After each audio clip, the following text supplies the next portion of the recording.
Buenas tardes, estamos en Copenhague, donde estamos asistiendo a los debates sobre mieloma con una puesta al día de los datos más relevantes que ha habido en el Congreso americano, en el ASH celebrado en Nueva Orleans el pasado diciembre.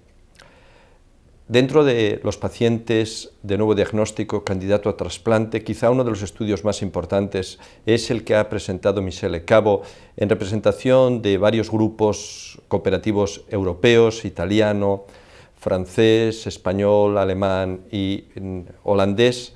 Este estudio muestra que las tripletas de inducción basadas en inhibidores de proteasomas, seguidas de un doble trasplante, son significativamente superiores a otras acciones en pacientes que presentan alto riesgo citogenético.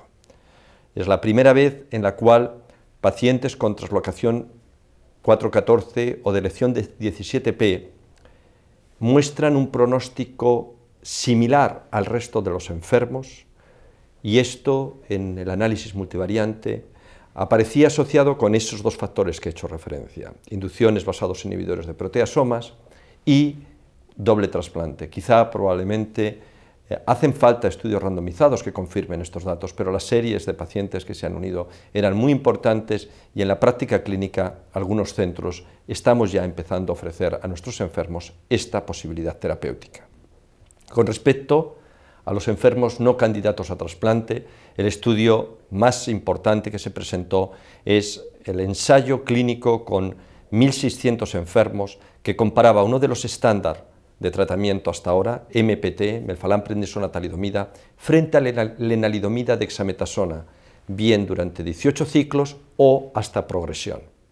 Este estudio en pacientes con mieloma mayores de 65 años o no candidatos a trasplante, pacientes de nuevo diagnóstico, muestra que el tratamiento con lenalidomida dex hasta progresión es significativamente superior a los otros dos esquemas, tanto en tiempo hasta la progresión, con medianas de PFS de 25 frente a 21 y 20 meses, como en supervivencia global cuando se compara el tratamiento continuo frente a el esquema MPT.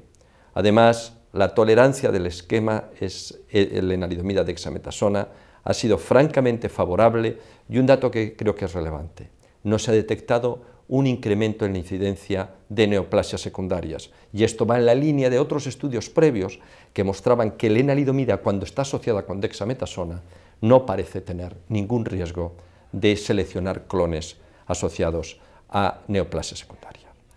El grupo español ha presentado un estudio, pero son datos muy preliminares. El estudio es muy interesante porque lo que hace es combinar MPV, melphalan-prednisona bortezomib, con lenalidomida dexametasona, 18 ciclos en total.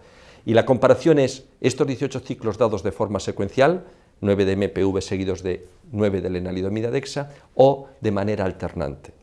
Los resultados son muy preliminares, pero muestran una elevadísima eficacia en términos de respuesta y también resultados muy prometedores en términos de progression free survival, supervivencia libre de progresión. Más del 80% de estos pacientes a los 2 años estaban libres de progresión.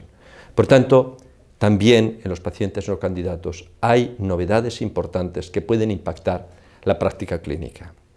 Y si nos vamos al paciente en recaída, yo destacaría quizá como el estudio más robusto, más notable, el estudio randomizado de pomalidomida con dosis bajas de dexametasona frente a altas dosis de dexametasona.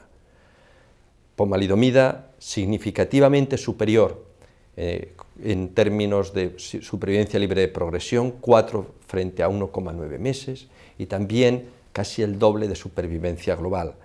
Por tanto, tenemos ante nosotros la posibilidad de un nuevo estándar de rescate para esos enfermos que han fracasado previamente a lenalidomida y dexametasona, y a bortezomib. Otro dato interesante de este estudio es que aparentemente los pacientes con deleción de 17p tienen la misma supervivencia cuando son tratados con pomalidomida que los pacientes de riesgo citogenético estándar.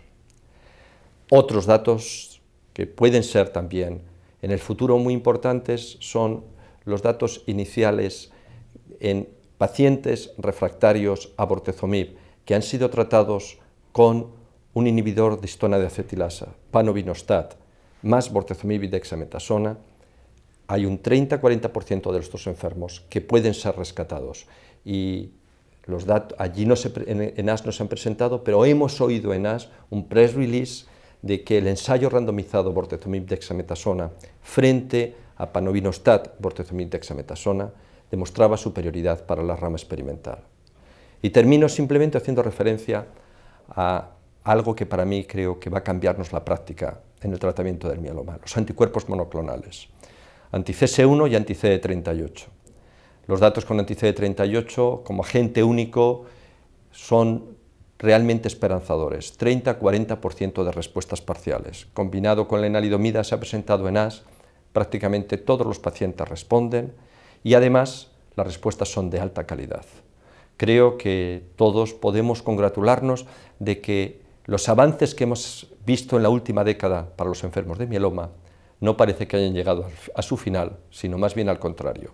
Creemos que vamos a abordar una etapa en la cual, ojalá, seamos capaces entre todos de cambiar el paradigma de esta enfermedad. Muchas gracias.